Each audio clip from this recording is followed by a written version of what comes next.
Magandang buhay mga kaani, na ito na naman po si Kuya Harvest para magbigay ng konting tips and ideas po sa atin pong mga kasamang magsasaka. Ang ibabahagi ko po sa inyo ngayon, ito pong palay check system. So ito po ay isang mabisang sistema ng pamamahala ng palay na nagpapakita ng pinakamagandang teknolohiya bilang K-check. So ito po yung Biblia nating mga magsasaka. So ito pong palay check system, ini-implement po ito ng Philippine Rice Research Institute. So ito po yung sangay ng gobyerno na namamaalam pagdating po sa mga makabagong teknolohiya and research sa pagpapalayan dito po sa ating bansa. So tayo po ay magbalik tanaw lamang. Ito pong K-check ay meron po itong siyam na bahagi. Ano po? Number 1, yung pagpili ng binhi at variety. Number 2, paghahanda ng lupa. Number 3, pagtatanim. Number 4, sapat na dami ng binhi. So ito po yung pag-aaralan natin ngayon. Number 5, pamamahala sa sustansya. Number 6, pamamahala sa tubig. 7, peste. Number 8, pamamahala sa ani. Number 9, pinatuyo, nilinis at inimbak ng maayos ang palay. So dito po sa siyam na K-check na to, makukumpleto po natin yung tamang pamamahala sa ating palayan. Ayan, so ano po ba yung sinasabi sa K-check number 4? May sapat na dami ng malulusog na punla. So malulusog ano po? Hindi basta punla lamang, dapat malulusog. So sabi, ang pagkakaroon ng sapat na dami ng malulusog na punla ay nagdudulot ng sapat na dami ng binhing mataas ang kalidad. So babalik tayo doon sa K-check number 1 na sinasabi doon dapat ang itatanim natin binhi ay certified seeds kung saan merong 85% na germination rate. So nakikita natin doon na malusog yun. At saka pag certified seeds, ibig sabihin ito ay halos puro. 85% ang kapuruhan. So ikalawa po, paglilipat tanim ng tamang dami ng punla. So sabi nung mga unang matatanda, kapag mas marami ang tinanim mo na bahi o na butil, mas marami ang iyong aanihin. So ito po ay napatunayan na hindi totoo sapagkat ngayon po ang isang butil ng palay may kakayahan ng magsuwi ng 25 o higit pa. Ayan, so gaano po ba dapat o ilan lamang dapat ang ililipat tanim sa isang tundos, sa isang tusok? So kinakailangan natin ng mga 2 hanggang 3 buti lamang o punla sa isang tusukan. Okay na po 'yun. Ayun po ay sapat na. Hindi na kailangan natin gawing 5 piraso, 7 piraso at yung iba ay mas higit pa. So ikatlo po, tama at napapanahong pagbibigay ng angkop at sapat na dami ng sustansya sa palay. May mga pagkakataon po na ang palay natin, kung ito man ay laplap, mga 18 days lamang ito lalaplapin at ililipat tanim na, o 20 to 25 days naman kapag bunot. So napapansin natin minsan na bago dumating yung mga araw na iyon ay medyo naninilaw. So alamin natin, ano ba ang kulang sa palay? Maaaring siya ay may sakit or maaari namang kulang sa sustansya. Kaya napaka-importante po na sinusuri natin yung lupa sa una pa lang para alam natin kung ano agad ang sustansyang ibibigay sa kanila. So kalimitan po kapag po ganyang mga pagkakataon, tayo po ay at nakita natin na nilaw ang palay dahil sa kakulangan ng sustansya, ang maganda pong ilagay ay 16-20-0. Kung wala naman po, ay pwede po ang 14-14-14. So gaano po kadami? Pwede na po ang isang dakot kada metro kwadrado. So bakit hindi po natin pinapahintulutan o hindi natin ina-advise na urea? Sapagkat ang urea po, ang tendency, ang palay nyo kapag yun ang nilagay nyo sa punlaan, tataba ang palay nyo. So mas mabilis siyang magiging sakitin at prone siya sa mga insekto.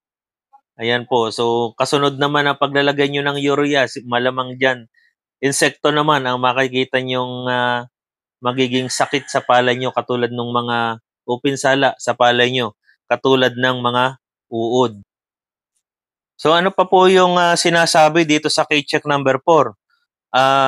Ang pagkakaroon ng sapat na dami ng malulusog na punla ay nagdudulot ng 1. Magandang palyo o canopy kung saan mas napapakinabangan ang photosynthesis at mas nalalabanan ang mga damo. Natural, normal po yan. Siyempre, kahit naman sa tao, kapag ang bata ay maganda, ang kanyang pundasyon, maganda ang sustansya na naibigay natin sa kanya, kumpleto, so may mas laban siya sa mga viruses, fungus o kung ano man na nasa paligid. So ganun din po yung batang palay. Mas may kakayahan siyang makipaglaban sa damo. Ayan, at iba pang mga sakit na nasa kanyang paligid. Ikalawa po, nakakabuo ng matitibay na ugat at husay sa kakayahang kumuha ng sustansya mula sa lupa. So yan po ay siyempre kung mga sakitin o hindi certified seeds ang palay natin, maaaring ito ay may halo na. So ibig sabihin hindi natin nabigyan ng tamang sustansya, nasa punlaan pa lamang, hindi natin naalagaan, sakitin po 'yan. Kaya po napaka-importante po talaga kapag po kayo ay magpupunla ng inyong palay, ay wag po kayong pwepuwesto doon sa mga lugar na malapit sa poste ng ilaw dahil ang mga insekto sa gabi, nasabo ang insekto sa poste ng ilaw o sa ilaw. Sa umaga, matik po 'yan, pupunta naman 'yan doon sa punlaan nyo. Kaya po hindi po advisable 'yon. So ina-advise din natin na kapag magpupunla tayo, doon sa mga lugar na maganda ang daloy ng patubig. O para anytime maglagay, magbawas tayo ng tubig ay madali po nating i-manage. So ito naman po yung pagtataya natin para masabi natin na tayo ay check sa K-check number 4. Sa lipat tanim po, 20 to 40 kilos lang po para sa inbred ay sapat na sa 1 hektarya. Yun po ang ipupunla natin, ganun karami. At 15 to 20 kilos naman kung hybrid ang inyong itatanim. So wag na kayo magpapasobra doon dahil sobra na po yun. So dapat din po para makumpleto yung ating palay, 250,000 per hektar, dapat maghuhuli po tayo 7 araw mula pagkatanim at hindi na dapat lalampas pa ng 15 araw dahil hindi na po sasabay sa pag-ani yung ating mga ihuhulip. At ang distance naman po ay ibig sabihin po nito dapat may tundos na 25 o higit pa kada metro kwadrado. So ibig sabihin, para masabi nating nasa tamang populasyon ang ating dami ng ating itinanim, dapat merong 25 tundos kada metro kwadrado. So kung gusto nyong malaman, pwede kayong gumamit ng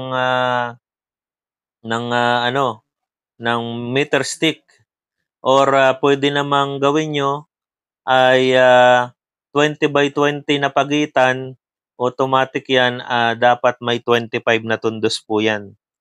Yan. So may mga paalala po dito sa ilalim, pwede nyo pong tingnan, basahin para makita nyo kung paano nyo i-assess ang inyong mga tanim. Kung pasok po kayo doon sa standard na 250,000 puno kada hektarya.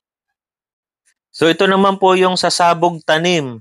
So dapat po 15 araw pagkasabog ng pinasibol na binhi bawat hektarya, 40 kilong binhi ay dapat may punlang hindi bababa sa 150 kada metro kwadrado. So ibig sabihin 150 na butil kada metro kwadrado.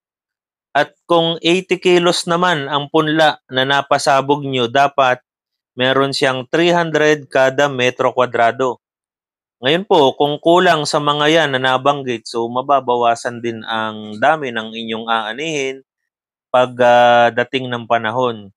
Kapag naman sobra-sobra sa mga nabanggit, ibig sabihin ay overpopulated naman ang palayan niyo, so mababawasan din ang ani dahil hindi naman na ho 'yan sususui dahil dikit-dikit masyado ang inyong, pagkakasabog. So, para po ma-assess may nakalagay po diyan, ang sinasabi lang po diyan, eh, mag-sampling kayo, sabihin na nating 3 metro kwadrado sa isang pitak at tingnan niyo kung ang average ay 150 sa 40 kilos na naisabog niyo at 300 naman kung 80 kilos na binhi ang napasabog sa inyong, tubigan o palayan.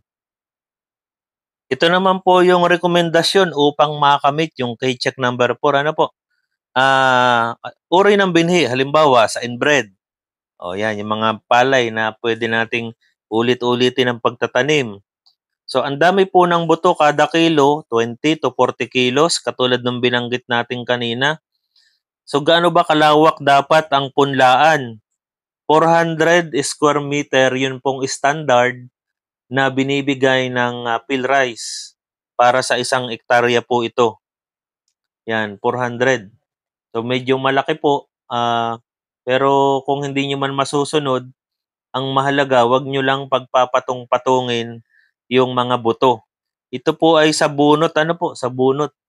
Pero kung, laplap, eh, puwede na po yung 1 kilo per square meter. Yun po yun, 'wag niyo na hong dadamihan po dun. Mas maganda kung dikit-dikit lang po yung buto, 'wag lang patong-patong. So ano pong gulang, 20 to 25 days po yung pong sa bunot. Pero kung laplap puwede na po natin 15 to 18 days. Yan, hindi nga lang po talaga ina-advice yung laplap dahil nga po nasusugatan yung ugat ng palay bago itanim. Ngayon kung may mga bakterya, punggos dun sa lilipatan niyo na palayan ay posibleng magkasakit yung palay niyo sa murang edad. Pero hindi naman natin maiwasang hindi maglaplap dahil kulang nga po tayo sa tao. Wala na nga po yata halos nagbubunot diyan, kaya po ang pino-promote na po natin ngayon ay ito pong tinatawag na rice transplanter, ano po. So gaano po kadami ang binhi? Yung 2 hanggang 3 piraso lamang at ang agwat, na 20 by 20 centimeter kapag tag-ulan at, 20 by 15 kapag tag-araw. So bakit po mas malaki ang agwat kapagka po tag-ulan? Dahil po, hindi po gano'n kalakas ang sikat ng araw. So, ang penetration po ay mahina sa mga palay kaya dapat medyo may agwat din na 20 by 20 ang palay para naman maganda ang penetration ng araw hanggang sa ilalim na nakakatulong para mas mabilis na lumaki ang palay. At sa summer naman dahil, medyo close spacing tayo dahil maganda naman ang sikat ng araw, so okay lang na mas malimit ang tanim natin. Lalo na kung maganda ang source ng ating patubig tapos maganda ang pataba o sakto o tama ang pataba na nilalagay natin, ito'y makakatulong para mas marami tayong anihin. At kung hybrid naman po, sabi nga kanina 15 to 20 kilos lang, sapat na para sa isang ektarya dahil napaka-prolific po ng hybrid. Napakabilis po niyang magsuwi at napakaraming sumuwi. So hindi niyo na kailangan doble-doblehin pa ang pagtatanim katulad ng ginagawa sa inbred. Ano po, so gaano kalaki ang punlaan? 400 square meter din po ano, gulang ng binhi 20 to 25 at bilang ng binhi kada tundos 1 hanggang 2. Pero yung isa sapat na basta na-manage niyo, napamahalaan niyong maigi ang puhol. At ang distance of planting 20 by 20, wet season 20 by 15, dry season kaparehas lang nung, inbred. So yun po. So yun lamang po at, like, share, and subscribe.